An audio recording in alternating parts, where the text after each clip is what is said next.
తెలంగాణ రాష్ట్ర ప్రభుత్వం విద్యార్థులకు ఇవ్వాల్సిన ఫీజు రియంబర్స్మెంట్ స్కాలర్షిప్ 10,000 కోట్లు విడుదల చేసే వరకు తమ పోరాటం ఆగదని ఏబీవీపీ రాష్ట్ర సంయుక్త కార్యదర్శి అలివేలి రాజు అన్నారు. సిద్దిపేటలో ఆయన మాట్లాడుతూ ఎన్నో హామీలిచ్చి గద్దెనెక్కిన రేవంత్ రెడ్డి పేద విద్యార్థులను పట్టించుకోవడం లేదని మండిపడ్డారు. ఫీజులు లేక ఎంతో మంది విద్యార్థులు చదువుకు దూరం అవుతున్నారని ఆవేదన వ్యక్తం చేశారు. ఫీజు రియంబర్స్మెంట్లు స్కాలర్షిప్ల కోసం సిద్దిపేటలో ఏబీవీపీ ఆధ్వర్యంలో విద్యార్థులు నిరాహార దీక్ష చేస్తుంటే పోలీసులు దీక్షను భగ్నం చేయడం బాధాకరమన్నారు. ఇప్పటికైనా పెండింగ్లో ఉన్న ఫీజు రియంబర్స్మెంట్ స్కాలర్షిప్ విడుదల చేయాలని, లేని పక్షంలో ఏబీవీపీ ఆధ్వర్యంలో పెద్ద ఎత్తున ఉద్యమిస్తామని హెచ్చరించారు. మా సోదరులు కూర్చోవడం జరిగింది. ఈ యొక్క సోదరులు కూర్చున్న నిరాహార దీక్షలో పవన్ అనే విద్యార్థి పరిషత్ నాయకునికి సొమ్మగిల్లి నిరసనతో నీరసించి హాస్పిటల్ పాలు జరగడం జరిగింది.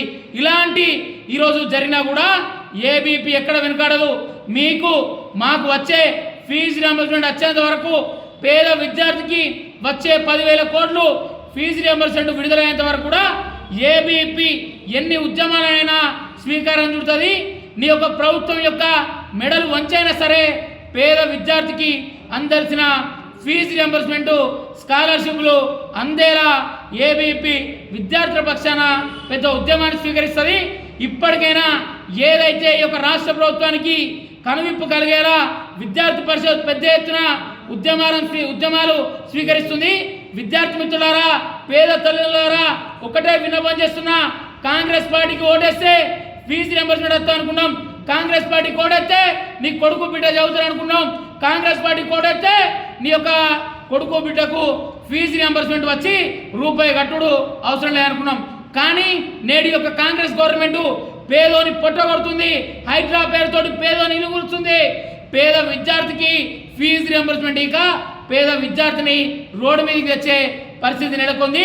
ఇట్నే యొక్క కాంగ్రెస్ గవర్నమెంట్ను మనం ఏం చేయకుంటుంటే రేపు పొద్దున మీ కొడుకు బిడ్డ ఫీజు రియంబర్స్మెంట్ రాక రోడ్డు మీదకి వచ్చి చదువులు దూరమయ్యే పరిస్థితి ఒక తెలంగాణ రాష్ట్రంలో నెలకొంటుంది. కాబట్టి కాంగ్రెస్ హటావో, తెలంగాణ బచావో. పేదోడు చదువుకోవాలంటే పెండింగ్లో ఉన్న 10,000 కోట్ల ఫీజు రియంబర్స్మెంట్ వచ్చేదని చెవురా ఈ యొక్క తెలంగాణ రాష్ట్రంలో కాంగ్రెస్ ప్రభుత్వం మీద ఉద్యమం చేయడానికి ఏబీపీ పిలుపునిస్తుంది. స్వచ్ఛందంగా పేద తల్లిదండ్రులు, విద్యార్థులారా, ఎన్నో ఆశలు పెట్టుకున్నాం. కాంగ్రెస్ వస్తే బతుకులు మారుతాయి అనుకున్నాం. కాంగ్రెస్ వస్తే ఫీజు రియంబర్స్మెంట్ వస్తా అనుకున్నాం. కాంగ్రెస్ వస్తే ఆత్మహత్యలు జరిగాయి అనుకున్నాం, విద్యార్థి ఆత్మహత్యలు. కానీ కాంగ్రెస్ వచ్చింది, దోపిడీ అవుతుంది.